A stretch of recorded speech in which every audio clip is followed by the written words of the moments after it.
Would you look at that title of the lesson for a moment? Last minute lesson. Now, I always say that I am glad that you're here, and I am. And I always say that I am really glad for those who listen at a distance, and I am. And I always say that I hope you are encouraged by what we talk about. And I do hope you're encouraged. But that title means exactly what it says, last minute lesson. It's not that I didn't prepare last week. It's not that I didn't spend a lot of time thinking last week. I even wrote out thoughts, and on Friday I sent those thoughts to Burke so he could prepare one of these elaborate PowerPoints that he does. But Friday night at 9 o'clock, Susan and I were watching the news, and I thought, I think I ought to do something different for today. And I said to Susan, I just feel like we ought to do something different as we assemble today. And so Saturday morning, somewhere slightly after 4:30, I woke up, and my mind went to this idea of doing something different for today.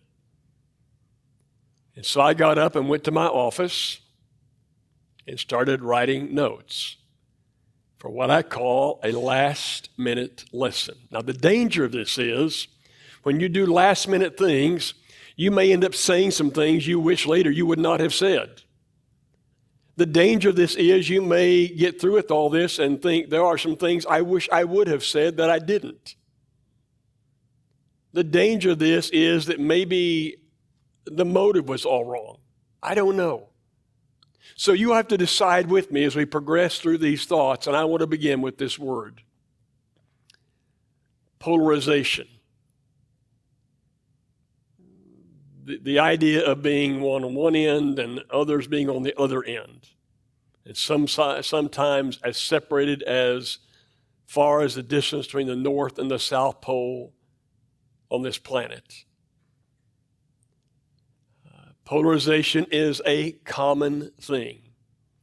And it usually happens when you and I have strong beliefs and strong opinions and strong traditions, and they are so strong that we think that we are exactly right and we're more right than others, and we become polarized. And it sometimes happens in a marriage. And two people have strong opinions and strong beliefs and strong traditions, and they become polarized. And they don't communicate very well. And they may say things to each other they shouldn't say.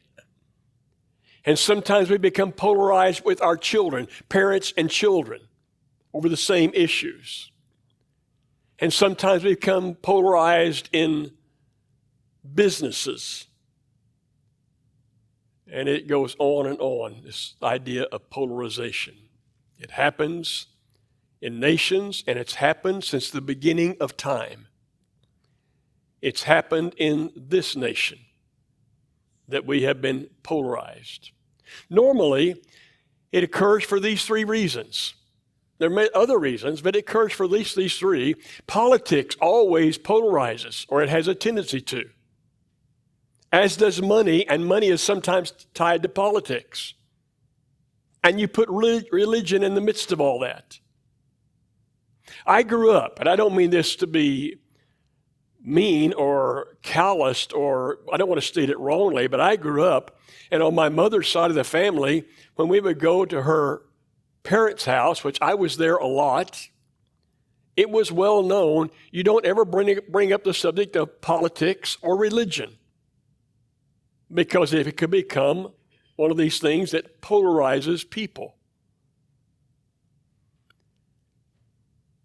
And so we have had throughout the history of this nation primarily two major political parties, Democrat and Republican, and they see things very differently. They have different opinions. They have different beliefs. They have different beliefs about how you ought to spend money as a government. They have different beliefs on how you ought to do taxation. And sometimes the polarization becomes so great and people become so polarized that they talk badly about each other. Are you aware of that? And you know that they call people names. Are you aware of that? And are you aware that sometimes they take it even farther than that and they do really ugly things? And so, though I'm not a historian and Greg could better present this, probably the worst polarization ever to take place in this country was in the mid-1800s. And it was called the Civil War, because there was this great polarization. One group divided kind of halfway through the nation, the North versus the South. And one group had certain opinions and beliefs and traditions, and the other group had the opposite. And they began to fight about it. So that I am told that if you combine all the wars that America's ever been in beyond the Civil War had more American casualties than all the others put together. And do you realize it's probably taken 150 years for us to get over it? And even still, I call Jack a Yankee. Where did that come from? I mean, that's still that old. And so it progressed.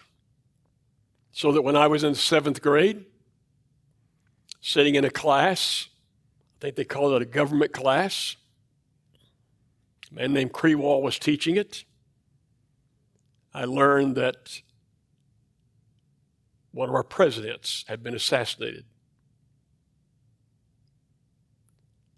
And then a little while later, his brother was running for the office of the president. He was assassinated. A little while later, there was a very devout Christian preacher who, out of love and no violence, was proclaiming the issue of civil rights. And the opinions and the beliefs and the traditions were so different that he got assassinated. And by the way, at the end of the Civil War, when it was all over, the president that is often in polls said to be the greatest president ever to serve this nation was assassinated while he was watching a play in Washington, D.C. And then you fast forward, and there was a president who was apparently loved by all of America so that he would win his second election with an absolute total landslide.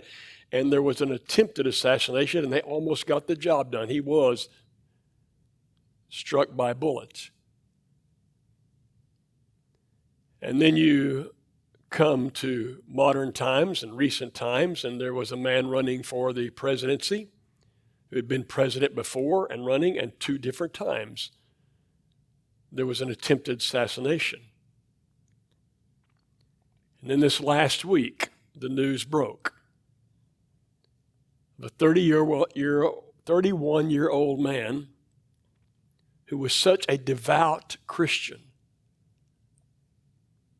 and he would speak in kind ways, but he would talk about the principles of freedom and patriotism,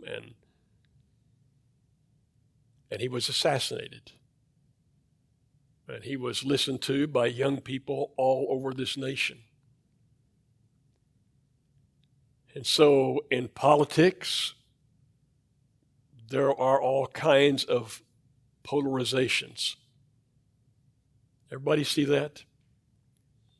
And you all look very sober, like you're afraid for the next thing I'm going to say. But it's also been in religion. Of all places, the polarization has been in religion. So you go back through history, and you have something that's called holy wars. Can you imagine a name like that was given to holy wars? And I'm talking about centuries ago, they had the Crusaders and the Crusades. And the Crusades were all about some person thinking this was right in religion and someone else thinking in strong opinion this is right. And there were these great literal wars. And can some of you in this audience remember with me what would take place when we were younger in Ireland? It was a constant news article in Ireland because the Protestants and the Catholics would continue to fight. And they would not only scream at each other, they would throw bombs at each other and they would kill each other. It's called polarization over what I believe and my opinions. And somehow we begin to think that it gives us a right to call you really ugly, bad names, and to even take that further and to do really ugly, bad things to you. And I mentioned the giant ones, and yet how many other atrocities have taken place that we know nothing about under the heading of polarization. Now, you really won't like this part, but look at my next slide. It's been in our own fellowship. It's been in our own fellowship. Someone put an article on the screen, and you probably won't be able to read the article, so I have it on my phone too. This is an article from the Cordell Beacon, our paper,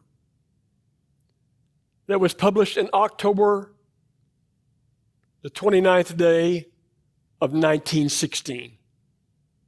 1916. The only one around in this audience was Jack. I've already used Jack once. Actually, when I showed this article in my office, one of them asked me in my office, "Were you there?" She's barely employed now. Now this 1916, there are two things about 1916. It was a few months. It was a few months before America would enter into World War I. It was only a few months before my grandfather and others from this county would walk into a sign-up place and become a part of the infantry and be shipped off to France. It was also in the heyday of something called Cordell Christian College. Did you know there was a college in Cordell?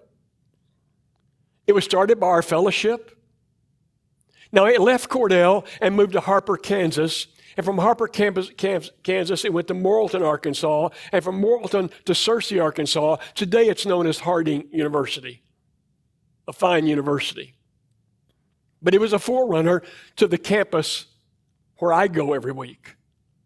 In fact, in the Biblical Studies Center on the campus of Oklahoma Christian, they have a bell tower. In that bell tower hangs the bell that hung in 1916 at Cordell Christian College. Isn't that interesting? It was at its heyday.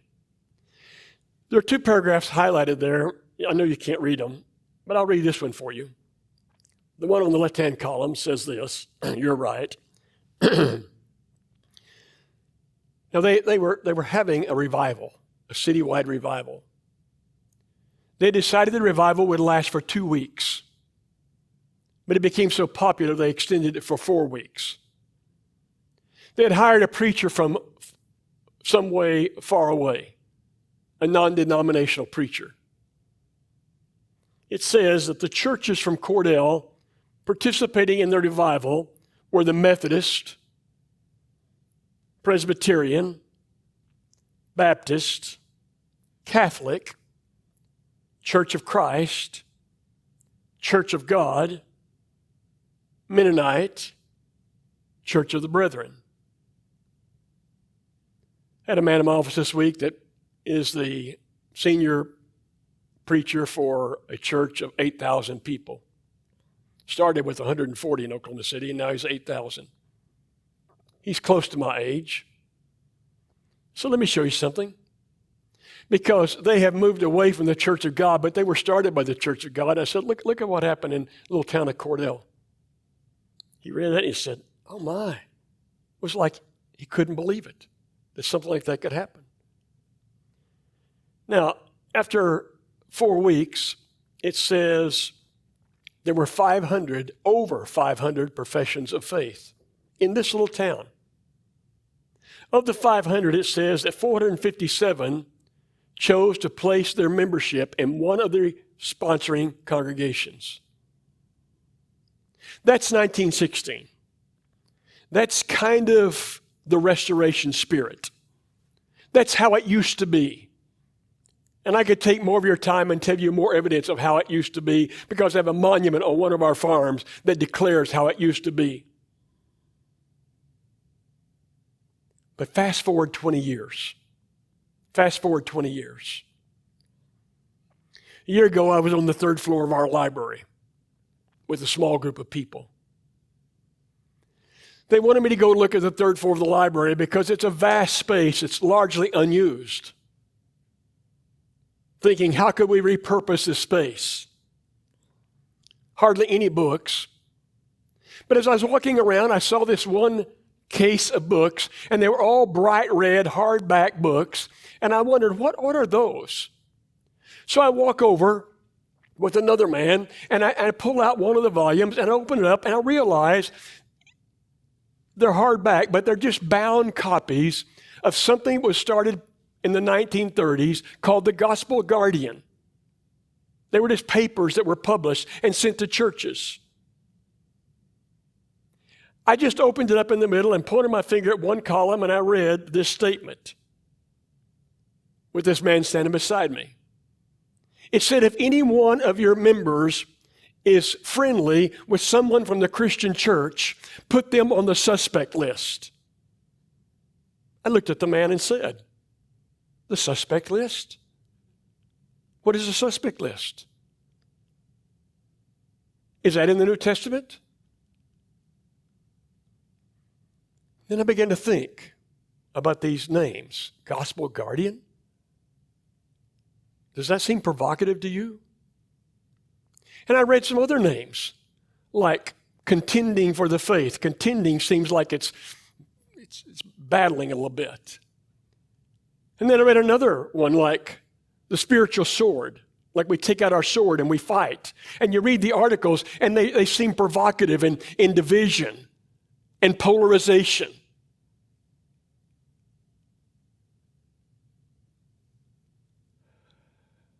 I want to tell you this one statement right here. It's not the way of Jesus. It's not the way of Jesus. So a little after 4:30 on Saturday morning, I got up and I was writing some things and I thought, I'm going to see what artificial intelligence says about Jesus on this subject. Now, I know little or nothing about AI. I know that all over our campus are talking about it. They're talking about how do we use AI in our classroom and how do we not use AI in our classroom and how do you stop people from cheating with AI? And yet the workplace is going to be filled with AI. There's no stopping to it. So I ask AI a question. I have two apps on my phone. I use the one called Grok that was invented by Elon Musk. And I said, what is the relationship between Jesus and peace? Now, what that does is once you ask that question, it goes out over all the world of websites, and it pulls together, as Bert tells me, all of this information, and it compiles it, and it synthesizes it and gives you an answer. So I said, what is the relationship with Jesus and peace? And it came up and said, I'm thinking. I'm thinking. A moment later, it said, He is the Prince of Peace. And it said, look at Isaiah chapter 9 and verse 6, and I'll let you see it. Prophecy about Jesus, it said, on AI, on something that is totally secular. For to us a child is born, to us a son is given, and the government will be on his shoulders, and he will be called Wonderful Counselor, Mighty God, Everlasting Father, Prince of Peace. And so I read over in Matthew. I didn't AI this. I just read over in Matthew where it said Jesus was born. And it said all the heavenly hosts said at his birth that peace would come and goodwill to all men. So I ask a second question. I ask a second question. Because people who get polarized about my opinion is better than your opinion. And my belief is a superior belief to your belief. And my tradition is better than your tradition. And it's so much better that I can look at you and say, if you don't agree with me, you are my enemy. And if I don't agree with you, and I can call you names. And I can say really, really bad things. And I can even do you harm, so much harm to kill you. And I'm told, though I'm not on social media, but I'm told that on social media right now, it's a dangerous place to look. Bert told me this morning, it is horrible what's being said on social media. Some people praising the assassination of last week, laughing about it. And others saying, how do I find a church that I can start going to? So I ask a second question. Did Jesus ever incite his followers to fight? Did he ever incite his followers to fight? To call people names? To divide with people? To get ugly with people? To harm people? Did he ever incite followers to do that? And he said, I'm thinking. And then he came back with this word. No. Never, ever, ever did Jesus incite his followers to fight. Because he's the Prince of Peace. Yes, he brings peace with God, so that our sins are forgiven, we have peace with God. And yes, he brings peace in my heart when the world is so troubled and I'm so worried. He gives me a way to have peace, but he brought peace to each other. And so the article, I'm thinking, said, look at some of the statements of Jesus, especially in the book of Matthew, chapter 5. These are all from chapter 5. Blessed are the peacemakers, for they shall be called the sons of God. You notice I haven't told you if I'm Democrat or Republican? You notice I haven't told you what side I'm on? What difference does that make? What difference does that possibly make? I am a Christian. I proclaim to be a follower of Jesus Christ. And those who follow Jesus are peacemakers. They are the ones that will be called the children of God. And you continue in Matthew 5 with familiar words. I wish everybody in the world could read this one right now. You've heard it been said by those of old, long time ago people. You should not murder. You murder, you'll be subject to judgment. I want to talk to you about being angry with your brother or sister, because you being angry will be subject to judgment. And then he says this, anyone who says to his brother or sister, Raka, in our new language would be, you're a Nazi. You're like Hitler. You're a fascist. You know what Jesus knew? By the way, he says you're in danger of hellfire, that kind of talk. You're in danger of hellfire, that kind of talk. It's not Ken Jones, that's Jesus. Because Jesus knew that this polarized wording that we use could cause people to such violence that none of us would want to be a part of it. He knew words could do such giant harm. And he continues. This one can be taken out of context. You've heard it's been said, eye for eye, tooth for tooth, but I tell you, do not resist an evil person. If one slaps you on the right cheek, turn the other also. That doesn't mean if someone's walking into your house to do harm to your family, you don't stand up. That does not mean that. Don't go to extremes. That just doesn't mean you're looking for a fight every time you get a chance for a fight. That doesn't mean with every little insult you rear back and ready to punch back. And he continues, I tell you, Jesus says, I tell you, love your enemies. So you disagree with me? You have your valid points, and you have your reasons, you have your traditions, you have your opinions. You disagree with me? You study Scripture a little differently, and you see it differently, and I see it this way, and you see it that way. Does that mean that we're totally opposite? I find people arguing and fighting on biblical subjects, and they still believe God. They still believe Jesus is the Son of God. They still believe that Jesus is the only way to God, and yet we fight about this little thing and that little thing. I'm telling you, you love your enemies. And if someone's really mistreating you, your first course of action is prayer. That you may be children of your Father in heaven. Do you catch that last line? That you may be what God wants you to be. And now you look at the end of his life.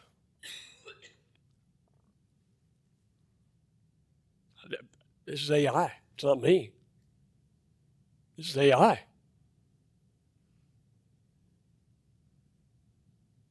They come to the garden to take Jesus away. Now, the apostles don't understand it all. They just don't like Jesus being taken away. Jesus understands everything that's about to happen. When they haul him away, he will never be with them the same way again. He will go through a crucifixion. And we love Peter because Peter's like us. But Peter was just wrong. He was just wrong. He had this mentality that Jesus came to stamp out. He pulled his sword, his dagger, and before anyone can blink an eye, he already has it swung at the servant of the high priest, whose name is Malchus, and the ear comes off. And Jesus turns around and says, my words, my paraphrase, Peter, what are you doing? It's kind of like I say to my children, have you lost your mind? I don't do that much anymore because they can return that pretty fast. But what? Peter's, what? This is not the way, Peter. You put that sword up. That's not what I'm about. And not only does Peter put the sword up, but you know what Jesus does? He reaches out and grabs the man's ear and makes it whole again. The man who's going to take him to trial. He said, I don't want you to go with that bloody ear. I don't want you to be harmed for the rest of your life. I don't want you to remember this night like this. Let me fix it for you.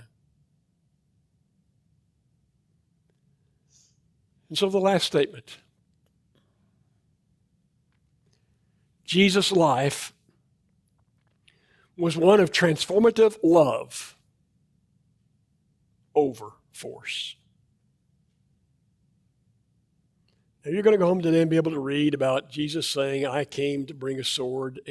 That's all. If you take that in a fighting context, you're not taking it in the right context. He just acknowledged that when I come and I talk the truth from heaven, there are going to be people who don't like it, and sometimes it's in your own family and in your own business and your own everything. But you keep living a life of love over force. And in the stories of the Christian martyrs, it was exactly that. The one we know best is Stephen. Did Stephen rant and rave? He told them the story of God, the history of God. Did Stephen call them names? Did Stephen incite the people around, hey, get over here with some swords and help me with this deal? He just looked up to the heavens and put his trust in God and looked at Jesus, saw Jesus standing there looking and said, take care of me. I don't like what happened in our nation this week. And you don't know what side I'm on. I don't like it. And I'm tired of the polarization. And I'm tired of people getting up and ranting and raving, calling people names. And I long in Cordell, Oklahoma for 1916 mentality. I don't want to go back to 1916 because I don't think I'd like the cars they drove. I don't want to go back to 1916s. I think I'd like how they got water out of a cistern. I don't want to go back to 1916 for a host of reasons. But I'd love to bring back that spirit and ignite Cordell, Oklahoma with the Spirit of Jesus Christ once more.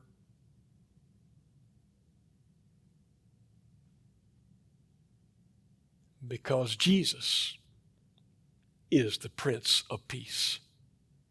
He came from heaven to save us, so they're right with God.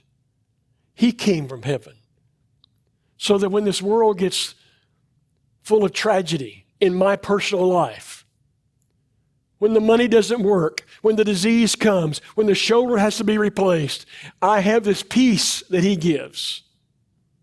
And Jesus came to make sure that you and I, though we may have different beliefs, and I'm just going to tell you, in this audience this morning, and for those listening, almost every given subject, even routine Bible subjects, we have different opinions.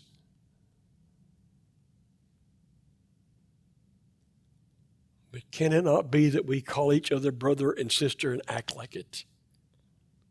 That's the way of Jesus, our Savior.